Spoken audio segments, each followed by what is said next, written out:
여러분 안녕하십니까? 네. 우리 마음이 하여튼 이 찬양대 찬양만 들으면 이 감동이 되는 것 같습니다. 주님의 친구가 되기를 원한다고 하는 이 고백이 우리 모두의 고백이 될 수 있기를 간절히 바라겠습니다. 다음 주에 제가 남원지역 장박 부흥회로 한 주를 좀 비우게 되고요. 그때 이제 우리 권태근 목사님께서 우리 안식일 단에 서서 하나님 말씀을 대언해 주시게 되고, 그 다음 주에 어떤 일이 있죠? 우리 캄보디아 해외 선교를 이제 52명의 대원이 함께 떠나게 됩니다. 작년부터 준비해 온 것인데 이 날이 오긴 오네요. 근데 그 지난번 리더 모임 때 우리 이용학 장로님이 잠깐 말씀해 주셨는데 여러 가지 기도가 필요합니다. 만약에 잘못되면 해외 선교를 못 나갈 수도 있습니다. 이 캄보디아 총선이 이제 우리가 해외 선교 나가기 7월 마지막 주인가요? 있다고 합니다. 근데 이제 27년 동안 장기 집권을 하고 있는 이제 그 사람이 어떻게 될지 모르겠는데 총선의 변화에 따라서 집회가 이렇게 우리가 들어가는 게 어려워질 수도 있는 상황이 벌어질 수도 있고 집회가 어려울 수도 있다고 하는데 이게 변수라고 합니다. 기도를 좀 해주시고요. 또 하나 아주 큰 문제가 있는데 아시아나 항공이 지금 파업을 해서 그때 비행기가 안 뜰 수도 있다고 하는 이제 그런 얘기가 있습니다. 그래서 정말 이 웃을 일이 아니라 정말 그래서 우리가 함께 이거 문제도 하나님께서 기도하라고 하시는구나 하고 느끼면서 함께 여러분들의 기도를 요청하고요. 또 우리가 전도회를 하는 그 일정이 캄보디아의 우기라고 합니다. 그래서 뭐 태풍이 몰아치고 기상이 뭐 어떻게 바뀔지 모르는데 많은 분들이 참석해서 한 300명 이상이 참석하는 전도회를 기획하고 있는데 은혜롭게 이 모든 일정이 잘 마치고 돌아올 수 있도록 또 52명의 모든 대원들이 선교사로서 하나님을 만나고 돌아올 수 있도록 여러분 기도로 후원해 주시기를 부탁드리고요. 특별히 오늘 오후에 있을 이 연합 기도회 때 뜨겁게 하늘을 향해서 우리가 기도하는 그런 시간을 함께 나눌 수 있기를 간절히 바라겠습니다.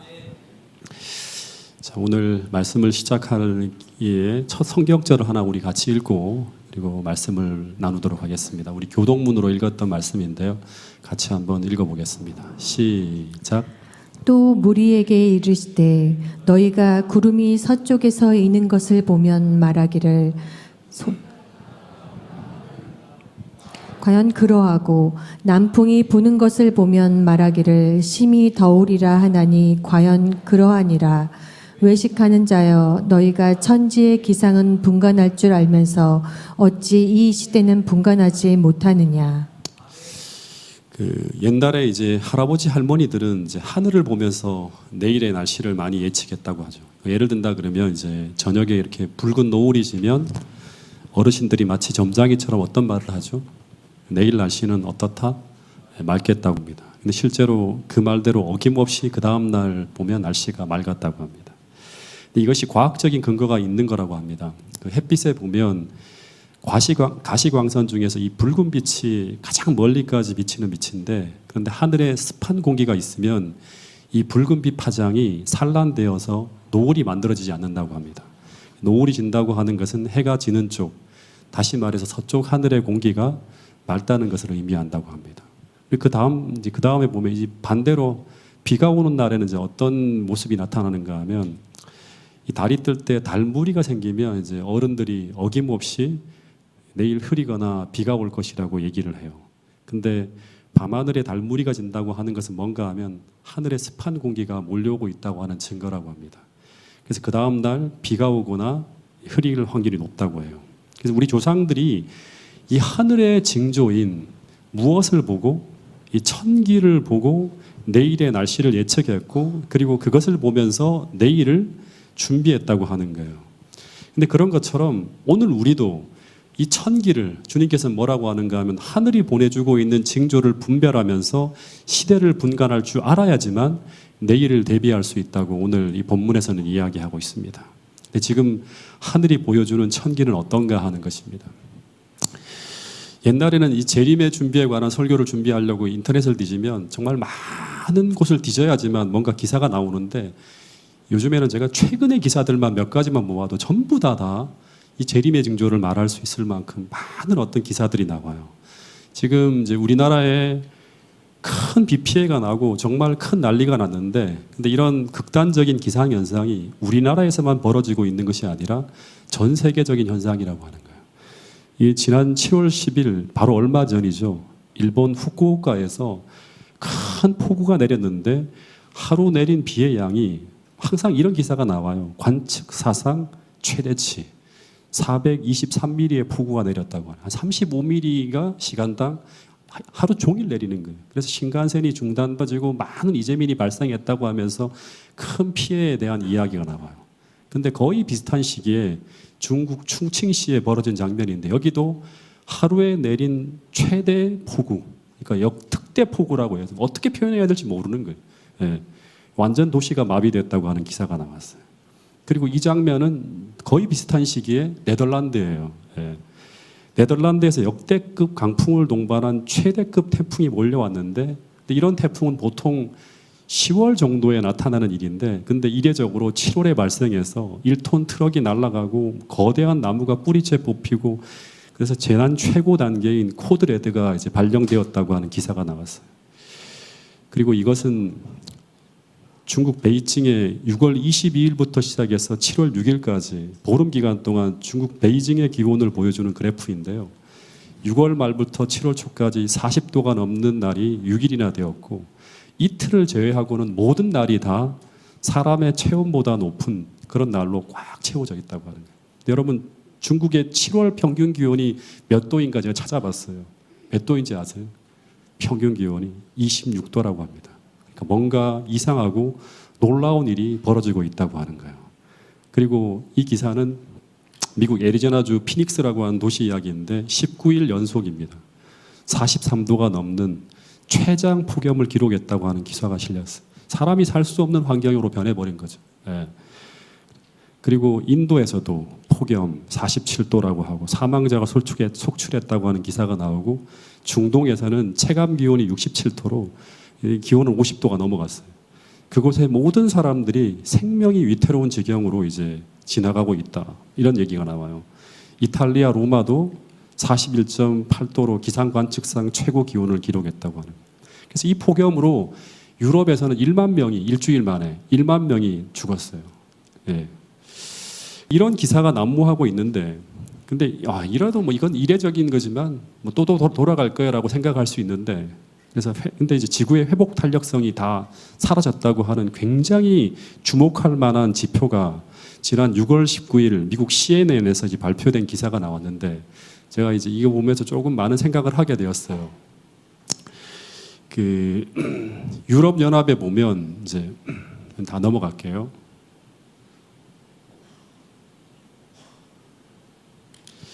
코페르니쿠스 기후변화 서비스라고 하는 기관이 있는데, 거기서 6월 1일부터 11일까지의 지구 평균 기온을 이제 관측해 발표했는데, 그 결과가 같은 기관과 비교했을 때 역대 최고 수준이라고 하는 발표가 있었어요. 그러니까 지구 평균 기온이 굉장히 높게 올라가고 있는 거예요. 역대 최대치로.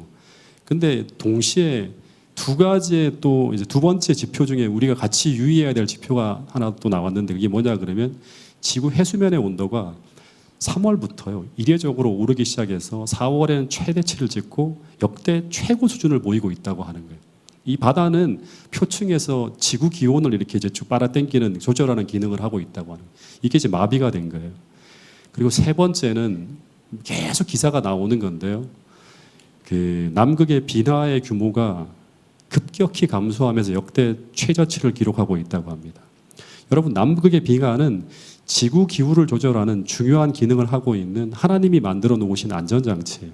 태양의 열을 흡수하고 또 지구의 온도를 낮추는 기능을 하고 또 대기 중에 이산화탄소를 흡수해서 지구 온난화를 방지하는 굉장히 중요한 기능을 하고 있는 곳이 남극의 빙하라고 합니다. 근데 이 남극의 빙하의 규모가 위성 관측 이래 가장 낮은 수준을 기록하고 있는데 급격히 줄고 있다고 하는 거예요. 근데 이것은 무엇을 의미하는가 하면, 남극이 이 얼음을 유지하기 위해 만들어진 모든 장치들이 다 파괴되어지고 있다고 하는 걸 의미하는 거예요. 즉 지구가 스스로를 지키기 위해 만들어 놓은 모든 안정장치들이 다 고장이 나고 있다고 하는 걸 알려주는 거예요. 마지막 네 번째 지표가 뭔가 하면 킬링 곡선이라고 하는데요. 지구 온난화의 주범인 대기 중 이산화탄소의 농도예요. 이것도 역대 최고치라고 합니다. 그래서 이 422 ppm이라고 하는데 최근에 발표된 게 산업혁명 대비 50% 이상 상승한 수치인데 이 곡선처럼 굉장히 빠르게 올라가고 있는데 이거를 이제 뭐라고 하냐면 킬링 곡선이라고 한대요. 킬링 곡선. 근데 이 그래프를 만든 사람이 랄프 킬링 박사라고 하는 사람인데 이 사람이 이 곡선을 킬링 곡선이라고 부르는데 근데 이 그래프를 킬링 곡선이라고 부르는 이유는 이 곡선의 방향이 꺾여야 되는데 계속 상승만 하고 있는 거예요. 근데 이 곡선의 방향이 인류의 멸망을 향해 가고 있는 모습을 보여주는 곡선이기 때문에 킬링 곡선이라고 하는 거예요. 이 네 가지의 자료와 곡선을 일상적으로 계속 바라보고 있는 과학자들이 뭐라고 하는가 하면 이 모든 자료들은 눈으로 보고도 믿을 수 없을 정도라고 하고 있어요. 와, 어떻게 이렇게 변해가지? 예. 그러면서 심지어 굉장히 이상한 일이 올해 일어나고 있다고 이야기하고 있습니다. 더하여서 이들이 하는 말이 뭔가 하면 이 모든 그래프가 미쳤다고 하는 거예요. 미친 영역으로 다 지금 가고 있다고 하는 거예요. 그러니까 통제 불능의 상태로 가고 있다고 하는 거예요. 근데 이 모든 그래프와 데이터들은 전부 오늘 우리에게 무엇을 이야기하고 있는가 하면 이 지구는, 그러니까 이 곡선이 꺾이지 않는다 하면 이 지구는 멸망을 향해 빠르게 달려가고 있다고 하는 것을 알려주는 사인이라고 하는 거예요. 근데 저는 마태복음 24장과 누가복음 21장에 주신 하나님의 말씀을 통해서 이것을 해석한다면 절대 세상은요 기상이변으로 멸망하진 않습니다. 그러나 분명한 것은 이 지구가 끝이 오고 있고 주님의 재림의 시기가 아주 임박했다고 하는 것은 분명하다고 하는 거예요.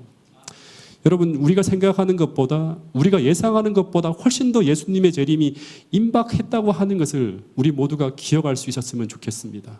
특별히 어르신분들 살아서 주의 재림을 영접할 수 있다고 하는 그 희망을 가지고 매일같이 기도하면서 주의 오심을 소망하며 기도할 수 있게 되기를 바라겠습니다. 근데 여러분, 이 종말을 알려주는 기사는 기후만이 아니에요.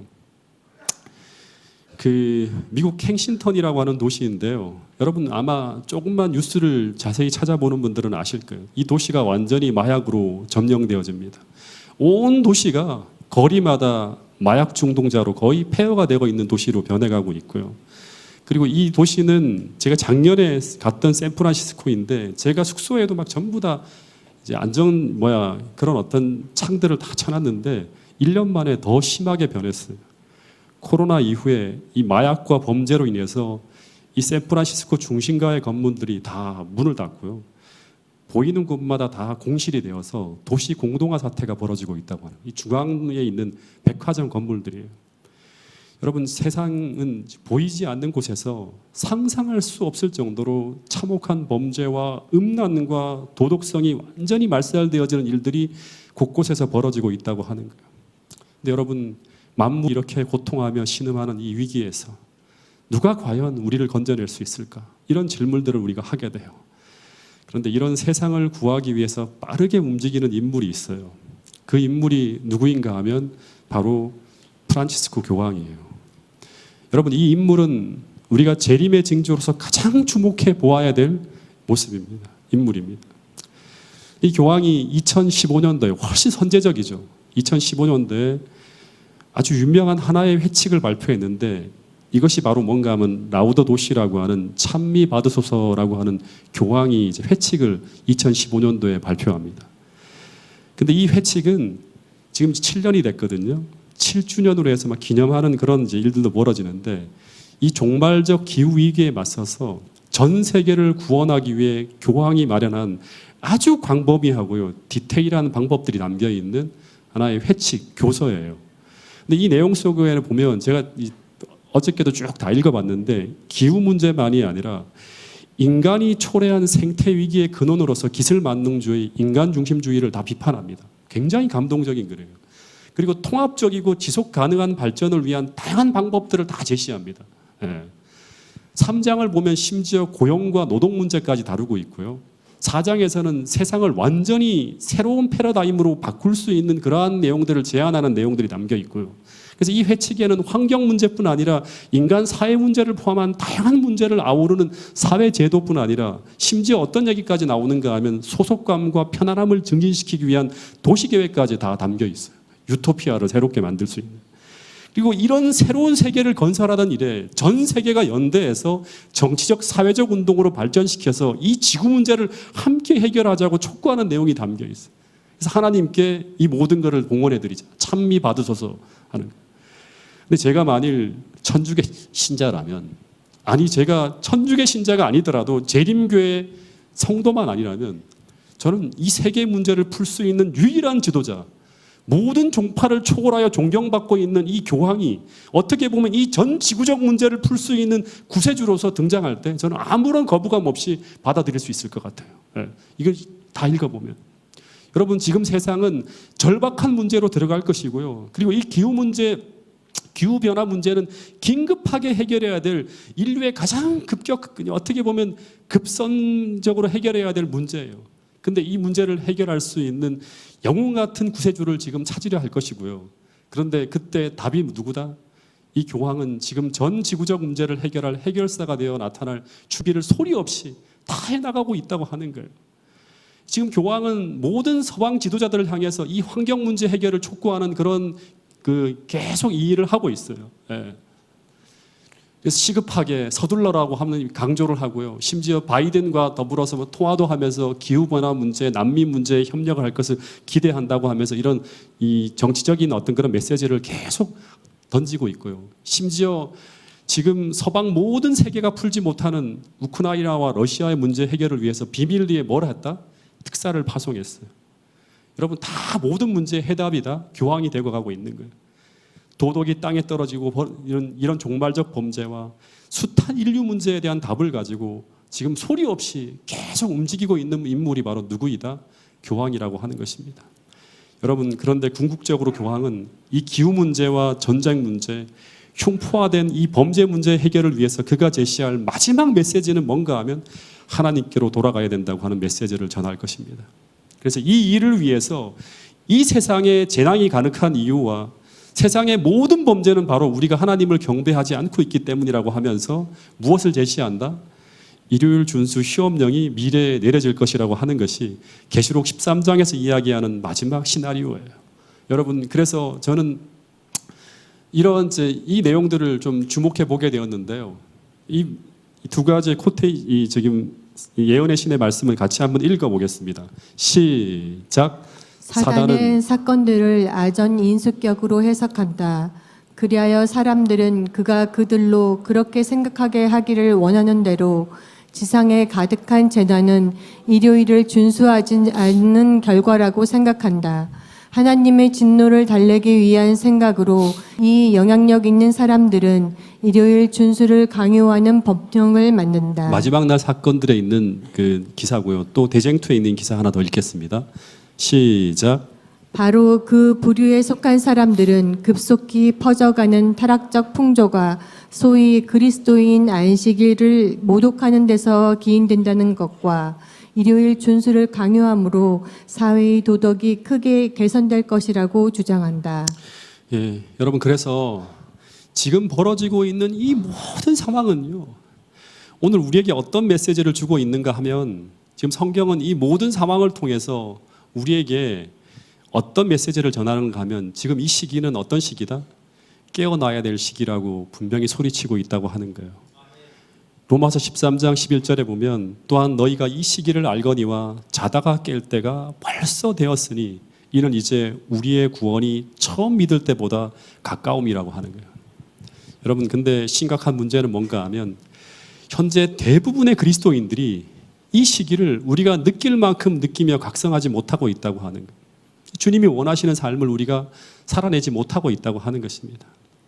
여러분, 그런데 자고 있다고 하는 것, 성경에서 자고 있다고 하는 것은 무엇을 의미하는가 하면 무언가에 턱 취해서 지금 현실을 정확하게 분별하지 못하는 상태가 바로 뭔가 하면 자고 있다고 하는 거예요.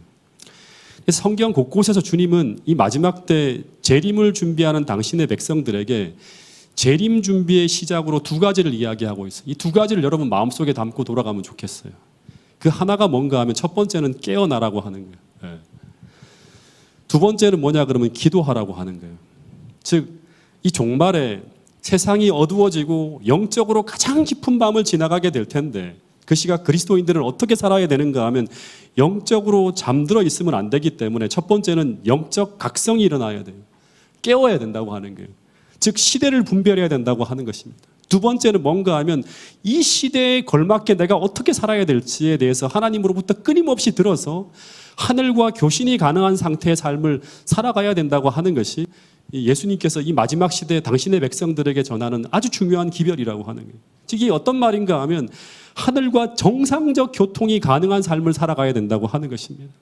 왜냐하면 이 재림전의 시기를 지나가는 우리들은 어떻게 보면 정말 정밀하고 세밀하게 하늘의 인도와 지도를 받아야 되는 그런 세상을 우리가 마지막 시대에 살아가게 될 것입니다.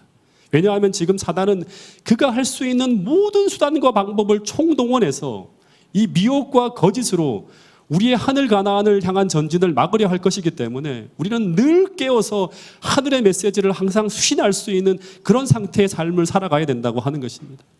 여러분 어쩌면 여기에 우리의 생명이 달려있다고 봐도 과언이 아닐 만큼 중요한 것이 바로 뭔가 하면 내가 지금 하늘의 메시지를 수신하고 있는 그런 상태의 삶을 살아가고 있는가 아니면 내가 비몽사몽 살아가고 있는가를 우리가 스스로 분별해야 된다고 하는 것입니다. 여러분 그래서 늘 깨끗한 마음으로 정결한 심령으로 늘 하늘을 향한 나의 수신기가 제대로 되어 있는지를 점검하는 일은 정말 중요하다고 하는 것입니다. 늘 깨어서 주님과 기도로 교통하는 삶을 살아가는 것은 우리의 생명줄이라고 하는 것입니다. 여러분 그래서 주님은 이런 말씀을 하셨어요. 누가복음 21장 36절 골로새서 4장 2절 말씀을 같이 한번 읽어보겠습니다. 시작. 이러므로 너희는 장차올 이 모든 일을 능히 피하고 인자 앞에 서도록 항상 기도하며 깨어 있으라 하시니라. 기도를 항상 힘쓰고 기도에 감사함으로 깨어 있으라. 그러니까 항상 기도하며 깨어 있으라. 이 깨어 있다고 하는 것과 기도한다고 하는 게 같이 항상 짝을 지어서 등장하는 걸 볼 수 있습니다. 우리 아이들이 아주 어릴 때 제가 원당에서 목회를 하고 있었는데 그때 당시 아이들이 태강 삼육초등학교를 다니고 있었습니다.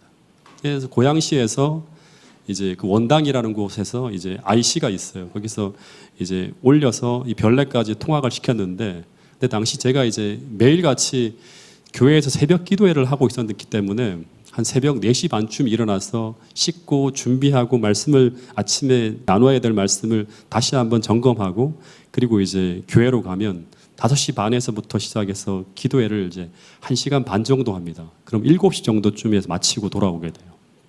그러면 제가 서둘러서 이제 밥을 먹고 7시 반쯤에 이제 아이들을 태워서 원당을 출발해서 삼육대까지 가게 되는데 거리가 꽤 멀어요.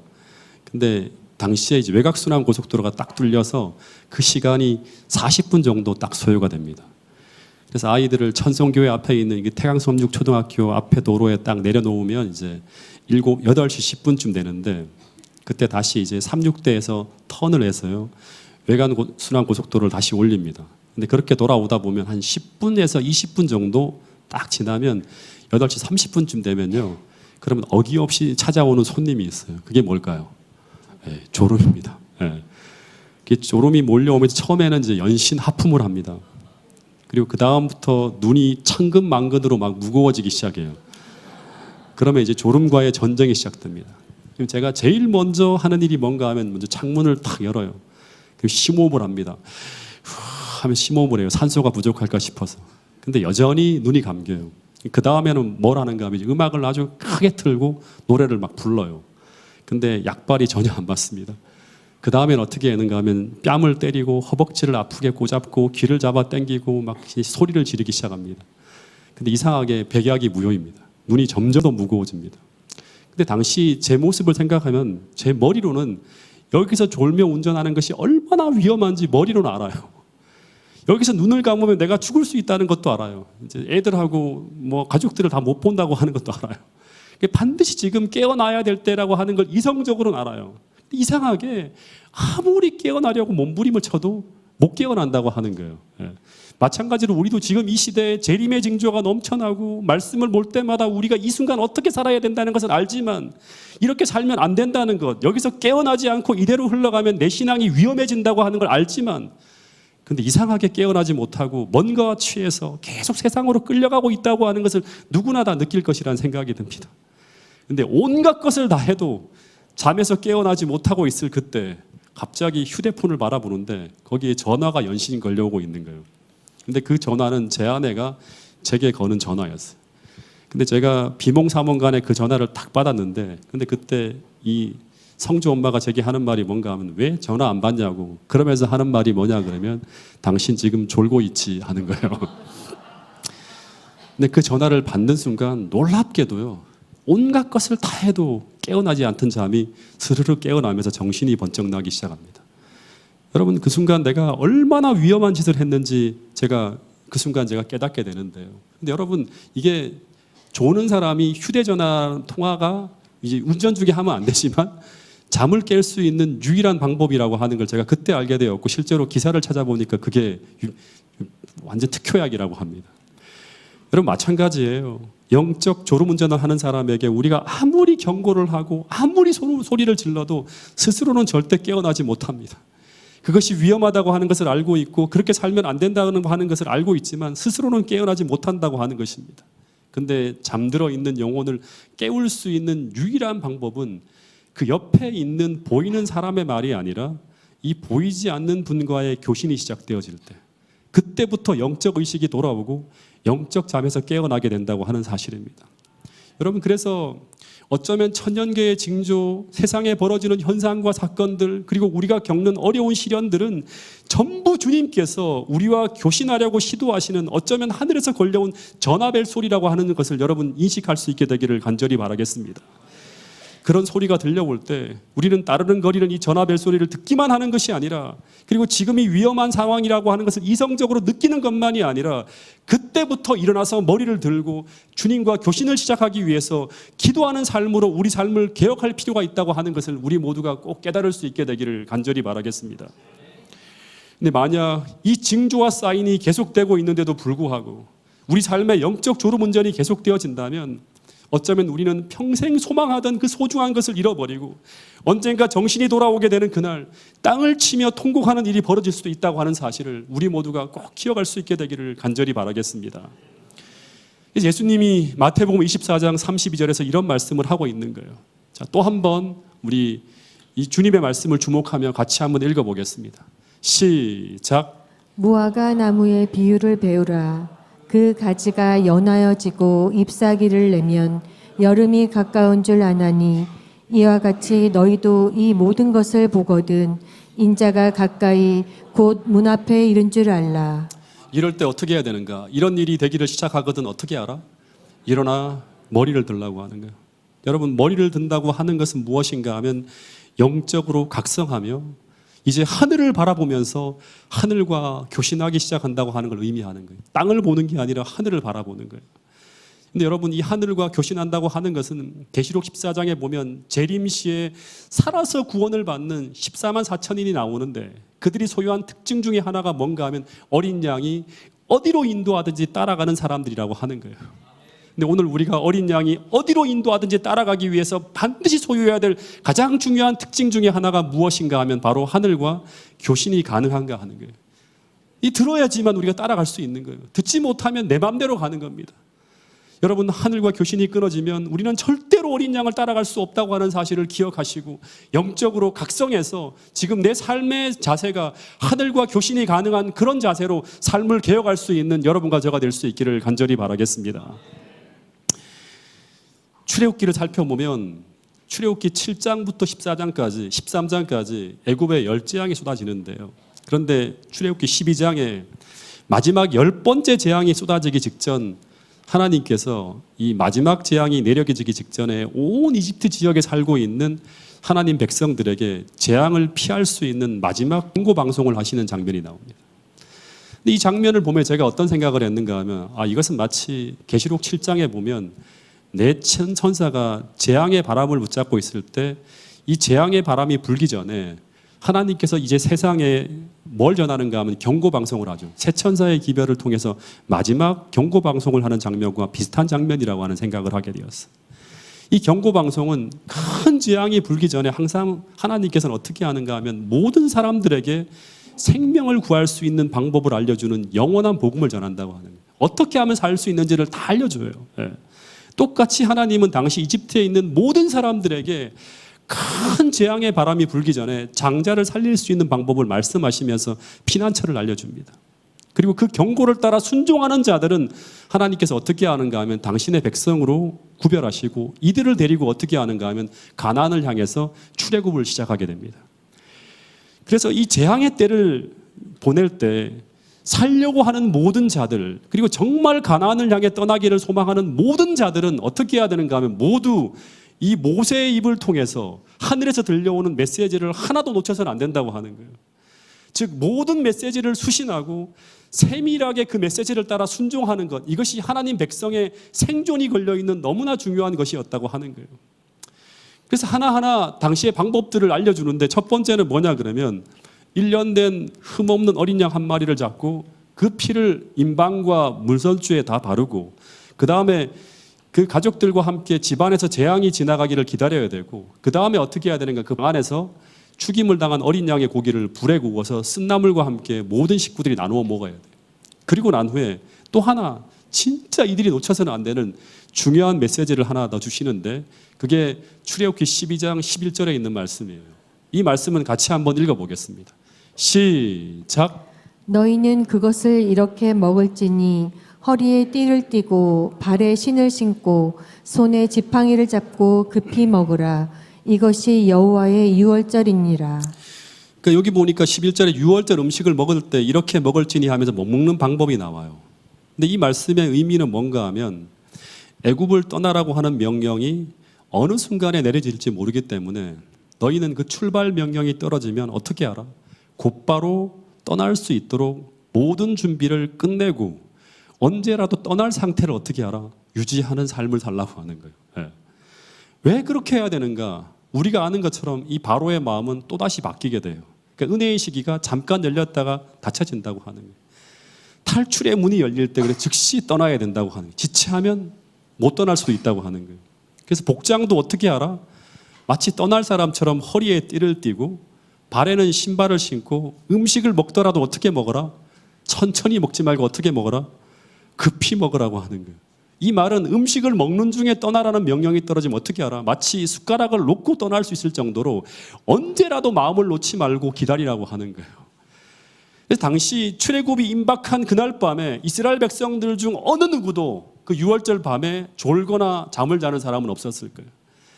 즉 당시 열재앙에서 살아남은 자들과 또 출애굽에 성공한 자들은 모두 누구의 입을 바라보는가 하면 이 모세의 입을 통해 들려오는 그 하나님의 말씀을 단 하나도 빠짐없이 수신하고 그 말씀을 따라 그들은 어디로 그들을 인도하든지 따라가며 순종하는 모든 자들은 다 살아남았다고 하는 것입니다. 여러분 근데 이 패턴이 똑같은 패턴이 반복되어져요. 제가 마태복음 24장을 보니까 주님이 예루살렘이 멸망할 때 그때 하나님의 백성들에게 또 한 번 재앙에서 구해내시는 하나님의 방법을 알려주는 내용이 나와요. 이 마태복음 24장을 보면 이걸 우리가 재림의 징조라고 하는데 이거는 두 가지가 같이 깔려 있는 거예요. 1차적으로는 예루살렘 멸망의 징조예요. 예루살렘 멸망의 징조가 세상 종말 징조하고 똑같이 같이 겹쳐서 나오는 거예요.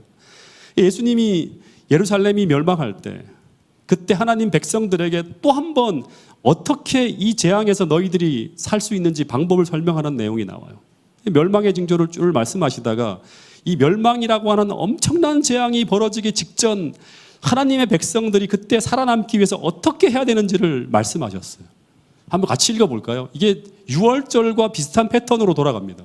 자, 한번 24장 14절부터 19절까지의 말씀을 같이 한번 읽어보겠습니다. 시작. 그러므로 너희가 선지자 다니엘이 말한 바 멸망에 가증한 것이 거룩한 곳에 선 것을 보거든 그때에 유대에 있는 자들은 산으로 도망할지어다. 지붕 위에 있는 자는 집 안에 있는 물건을 가지러 내려가지 말며 밭에 있는 자는 겉옷을 가지러 뒤로 돌이키지 말지어다. 그날에는 아이 벤 자들과 젖 먹이는 자들에게 화가 있으리로다. 여기 보니까 이제 예수님이 뭐라고 하는가 하면 이제 이 예루살렘의 명망의 징조가 이렇게 나타나다가 이제 결정적으로 이제 유대 백성이 움직여야 될 타이밍에 대한 이야기가 나타나는데 그것은 바로 뭔가 하면 선지자 다니엘이 말한 바 멸망에 가증한 것이 거룩한 곳에 선 것을 보거든 잃는 자는 깨달으라고 하는 거예요. 이 다니엘이 말한 바 멸망에 가증한 것이 거룩한 곳에 서는 것은 1차적으로는 예루살렘 멸망 당시에 로마 군대가 예루살렘을 포위하는 거예요. 근데 그때 이 징조가 나타나면 어떻게 하라고 하는가 하면 유대에 있는 자들은 산으로 도망하라고 하는데, 그런데 어떻게 도망해야 되는가 하면 지붕 위에 있는 자는 집 안에 있는 물건을 가지러 내려가면 안 돼요. 밭에 있는 자는 겉옷을 가지려고 겉옷 입고 가야지 하고 겉옷을 입으려고 집으로 돌아가면 안 돼요. 이 사인이 보면 어떻게 알아? 진짜 신속하게 성을 빠져나가야 된다고 하는 거예요. 출애굽 당시와 비슷하죠. 다 준비 세팅이 끝난 다음에 딱 명령이 내리지면 어떻게 알아? 바로 떠나라고 하는 거예요. 왜 그렇게 해야 되는가 하면 잠시 탈출을 위한 기회가 열리지만 그러나 또다시 로마 군대는 다시 되기 때문이라고 하는 거예요. 바로의 마음이 변하는 것처럼. 근데 실제 사도행전을 연구해 보면 당시에 예루살렘에 심한 기근이 들어요. 처처의 기근과 지진과 막 이렇게 벌어지는 것처럼. 그리고 박해 불꽃이 막 일어나게 될 때 그때 하늘과 교통하고 있던 모든 그리스도인들은 그 몸은 예루살렘에 몸을 담고 살고 있지만 언제라도 이들은 어떤 생각을 하는가 하면 떠날 준비를 하면서 살았을 거예요. 그러다가 로마 군대가 포위하는 사건이 딱 벌어질 때 이제 이들은 어떤 생각을 하는가 하면 이제 끝이 왔다는 것을 알고 이 도성에 대한 그 어떤 미련도 갖지 않고 주님께서 뭐라고 하는가 하면 이 도성 위에 있는 모든 것들은 돌 하나도 돌 위에 첨놓이지 않고 다 소멸될 거라고 하는 거예요. 세상의 모든 것이 잿더미로 변할 거라고 하는 거예요. 그래서 그곳에 어떤 미련도 갖지 않고 신속히 모든 것을 내려놓고 탈출해서 주님께서 알려주신 피난처를 향해 다 떠났을 거라고 하는 거예요. 근데 여러분, 이 예언은 이중 성취 예언으로 이 예언은 종말에 또 한 번 멸망에 가증한 것이 거룩한 곳에 서는 일이 벌어지면서 성취될 거라고 하는 거예요.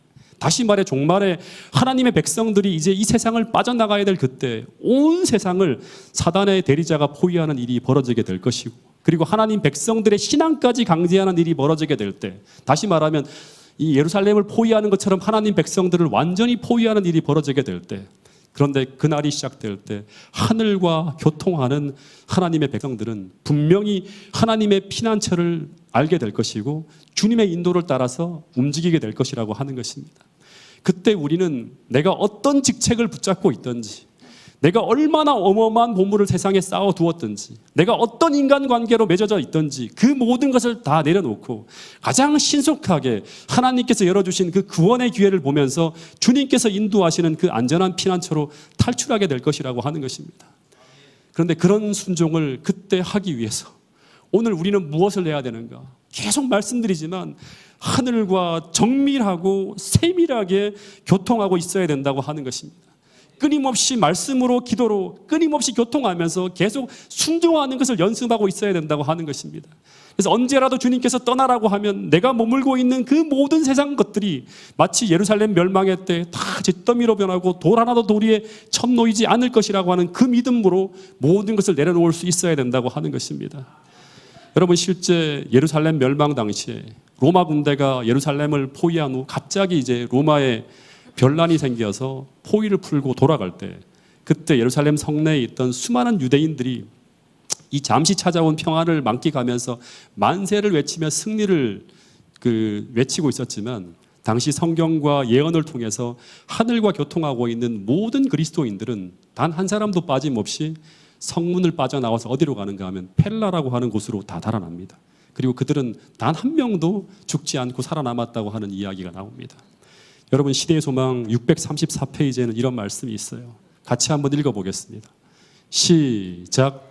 이와 같이 그리스도의 제자들은 예루살렘의 멸망에 대하여 경고를 받았다. 다가오는 멸망의 징조를 바라보고 그 도성을 피한 자들은 멸망에서 벗어날 수 있었다.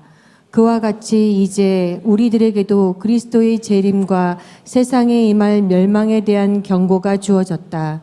따라서 경고에 유의하는 자들은 구원을 얻을 것이다. 이 경고에 유의하는 자들은 깨어서 기도하는 자들이에요. 여러분, 우리는 재림 직전 왜 기도로 깨어 있어야 되는가? 여러분, 성경에 보면 항상 패턴이 있어요. 민수기를 보면 하나님께서 이제 이스라엘 백성들을 애굽에서 가나안으로 쭉 인도할 때 사용하신 세 가지의 도구가 나오는데, 그 중에 우리가 잘 알고 있는 구름 기둥이 있고요, 구름 기둥, 불 기둥이 있고, 또 하나는 법궤가 있고요, 마지막 또 하나가 뭐냐면 나팔이에요. 예. 그 중에서도 이 구름 기둥, 불 기둥 법계는 큰 길을 안내하는 역할을 해요. 이렇게. 예. 근데 이 나팔은 뭐냐면 행동 지침이에요. 디테일한 행동 지침을 알려주는 거예요. 민수기 10장에 보면 이 나팔 소리에 따라서 이스라엘 백성들이 행해야 될 구체적인 행동 지침이 쭉 제시되고 있는데, 백성 전체를 모을 때는 어떻게 하는가 하면 두 나팔이 동시에 쫙 불어요. 그럼 백성 전체가 다 모여야 돼요. 족장들을 모을 때는 두 개 중에 하나의 나팔이 붑니다. 예. 그리고 구름이 쭉 떠올라서 행신을 시작할 때는 어떻게 해야 되는가 하면 여러 간격을 두고 계속 폭발음을 내는 듯이 막 불어요. 그러다 마지막에 전쟁을 나갈 때는 어떻게 하는가 하면 더 급박하게 짧게 끊어서 계속 올려 불어서 백성을 준비시킨다고 하는, 다양한 신호들이 나오는 거예요. 당시 이 나팔 소리는 어떻게 보면 하나님의 지시와 신호, 하나님의 명령, 하나님의 음성과 같은 게 뭐냐 그러면 나팔이에요. 그래서 당시 광야를 여행하는 이스라엘 백성들은 언제나 깨어서 이 나팔 소리를 듣고 그 신호를 확인한 후에 그 다음 하나님께서 인도하시는 방향을 확인하며 따라가는 것. 이것이 광야 생활을 하는 이스라엘 백성들에게 있어서 가장 중요한 일이었어요. 이것만 잘 따라가면 하늘 가나안까지 안전하게 갈 수 있는 거예요. 근데 마찬가지로 광야를 여행하는 오늘 우리에게도 하나님은 계속 우리에게 이런 지시와 신호를 계속 보내고 계실까요? 네. 대답이 없으시네요. 네. 그래서 우리는 끊임없이 말씀하신다고요. 신호를 보내준다고 히브리서에서 나오고 요한복음 10장에서도 끊임없이 양들에게 하나님의 음성을 들려준다고 하는 거예요. 그래서 우리는 날마다 하나님께서 내게 주시는 이 분명한 나팔 신호를 분별해낼 수 있어야 된다고 하는 거예요. 근데 그 신호를 분별하기 위해 필요되어지는 것이 무엇인가 하면 정말 조용하게 하나님과 기도로 교통하는 거예요. 그리고 말씀을 아주 깊이 연구하며 묵상하는 거예요. 내게 주시는 더 분명한 신호를 확인하기 위해서, 더 선명한 답을 얻기 위해서 우리는 더 깊고 더 열렬하게 하늘과 교통하기 위해 최선을 다해야 된다고 하는 사실을 느낄 수 있을 만큼 느낄 수 있는 태능교회 모든 성도들이 될 수 있기를 간절히 바라겠습니다. 여러분, 계시록을 보면 제가 계속 말씀드리지만 이 마지막 때 우리는 대쟁투에 여호와의 군대로 참여하는 군인들이에요. 어떤 부대원들이 특수 임무를 띠고 굉장히 위험한 적지에 들어가서 작전을 수행하고 있는데, 이 부대원들과 본부가 계속 약속한 신호를 통해 통신을 주고받습니다. 근데 이 본부에서 몇 시경에 이 작전을 수행하는 그곳에 대규모 포격이 시작될 것이고, 그래서 그곳에서 작전을 수행하는 모든 사람들은 몇 시까지 그곳에서 완전히 빠져나야 된다 하는 그 통신을 보내요. 그리고 몇 시경까지 어느 지점으로 이동해서 돌아오면 거기에 여러분들을 탈출시킬 헬기가 대기에 있다고 하는 신호를 이제 받게 돼요. 그래서 부대원들에게 이 전달되어진 이 신호는 어떻게 보면 하나라도 놓쳐서는 안 되는, 어떻게 보면 바로 그들의 생명과 직결되는 일들이었다고 하는 거예요. 여러분, 마찬가지로 지금 선악의 대쟁투가 막바지로 치닫고 있는 매우 위험한 전쟁터에서 하늘의 임무를 띠고 이 땅에서 주의 군대로 믿음의 선한 싸움을 싸우고 있는 사람들이 바로 우리라고 하는 거예요. 지금 우리에게 가장 중요한 것은 뭔가 하면 하늘 본부에서 내려주시는 신호와 지시들이에요. 뜻이 하늘에서 어떻게 이루어지고 있고 이 교회는 어디를 향해 가야 되고 여러분들 개인은 무엇을 해야 될지를 여러분들은 하나님께서 주시는 이 섬세한 신호를 통해서 다 깨닫고 있어야 된다고 하는 것입니다. 여기에 우리의 싸움의 성패가 달려 있습니다. 그래서 지금 우리의 모든 영적 감각을 일깨워서 하늘 본부에서 우리에게 보내주고 있는 이 신호의 주의를 기울여야 된다고 하는 것, 이걸 꼭 기억하시고 주님께서 이 땅에 오실 때 그 주님께서 주시는 지시대로 다 살아감으로 말미암아 우리의 준비를 끝내고 주님께서 헬기를 띄울 때 그거를 타고 하늘까지 갈 수 있는 사람들이 태능교회 모든 성도들이 될 수 있기를 간절히 바라겠습니다. 마지막 하나만 좀 더 얘기하고 마칠게요. 시간이 지금 금방 다 지나갔네요. 제가 초등학교 6학년 때 1982년에 태어나 처음으로 수양여행이라는 걸 가게 되었어요. 삼척 죽소로로 해서 이제 뭐 이승복 기념관 당시에 뭐 그런 데를 찾아가고 이렇게 쭉 경포대까지 해서 이렇게 이제 가는데, 여행하는데 평소 여행을 잘 하지 못하는 그런 시대라 몇 달 전부터 막 설레는 마음으로 기다렸어요. 그리고 수학여행을 가기 바로 전날이 다가왔고, 그리고 그때 이제 선생님께서 종례 시간에 이제 몇 번을 강조하는 이야기가 있었어요. 그게 뭔가 하면 내일 수학여행 가는 날인데 출발 시간이 평소보다 빠른 8시로 학교로 와야 된다고 하는 것과, 그 다음에 이제 학생들이 모이는 장소가 학교가 아니라 태백역 광장에서 모인다고 하는 거예요. 왜냐 그러면 당시에 우리 초등학교 전 학생이 15클래스예요. 그래서 엄청나게 많은 이제 학생들이 대규모로 이동하기 때문에 버스가 학교로 못 들어오는 거예요. 태평역 광장으로 다 모이라고 하는 거예요. 이 길 주변에 쭉 이제 모일 거니까 설 거니까 그 광장에 다 모이라고 얘기를 했어요. 특별히 이제 이 전날에 선생님이 강조하고 또 강조해서 출발 시간이 평소 1시간 빠르다는 것, 학교가 아닌 태평역 광장으로 오라고 했는데, 근데 그 당일날 태평역 앞이 아니라 학교로 가는 아이들이 굉장히 많았다고 하는 거예요. 네. 그리고 어떤 아이는 평소에 오던 대로 8시까지 오라고 했는데 9시 근처에 광장으로 나오는 아이들이 있었어요. 당시 휴대폰이 없던 시절에 이 아이들 때문에 우리 반의 출발이 늦어져 갖고 막 다 화가 나고 막 승질이 나고 막 그랬던 기억이 나요. 그래서 나중에 이 아이들을 불러놓고 왜 학교로 갔었냐고, 왜 이렇게 늦었냐고 했더니 이제 그 녀석들이 하나같이 하는 말이 뭔가 하면, 첫 번째는 자신은 선생님의 지시하심을 못 들었다고 하는 거예요. 두 번째는 뭐냐 그러면 그 선생님의 이야기를 듣기는 들었는데 아침에 잊어버리고 기억을 못했다고 하는 아이들도 있었어요. 그러니까 이제 이 선생님께서 오전에 조회 시간, 종례 시간에 계속 반복해서 강조하고 또 강조했는데, 그래서 이 모든 학생들이 같은 시간, 같은 장소에 앉아 있었는데, 그럼에도 불구하고 그 아이들이 그 시간에 그 선생님의 이야기를 듣지 못했다고 하는 건 너무나 놀라운 일이었어요. 참 이상한 일이죠. 근데 이 놀라운 일이 마찬가지로 오늘 교회 안에서도 벌어질 수 있다고 하는 거예요. 우리는 같은 장소에서 같이 예배를 드리고 같은 책을 가지고 같은 말씀을 보고 있지만, 어떤 사람은 그 시간 그 말씀을 통해서 하나님께서 계속 그 사람에게 던지는 너무나 중요한 메시지를 번번이 놓치고 있을지도 모른다고 하는 사실이에요. 두 번째 또 하나는, 그 아이들은 그 하나님의 말씀을 이제 듣기는 들었는데 잊어버리고 아침에 기억에 내지 못했다고 했는데, 선생님의 말씀을 마찬가지로 우리도 그 하나님의 음성을 듣기는 하지만 그 메시지에 관심을 가지지 못하고 늘 분주한 삶과 어지러운 현실 속에서 그 말씀을 반드시 기억해내고 내 삶에 적용해야 될 그때 그것을 기억해내지 못함으로 말미암아 큰 낭패를 볼 수도 있다고 하는 거예요. 여러분, 근데 마지막으로 이 아이들의 특징은 뭔가 하면 평소에 늘 선생님의 이야기를 놓치는 아이들이었어요. 늘 수업 시간에 꼭 필요한 준비물을 빠뜨렸고 숙제를 거의 해오지 않는 아이들이었다고 하는 거예요. 그래서 평소에 선생님의 이야기에 관심을 갖지 않고 그런 생활을 반복한 결과 그 아이들이 이런 대형 사고를 쳤다고 하는 것입니다.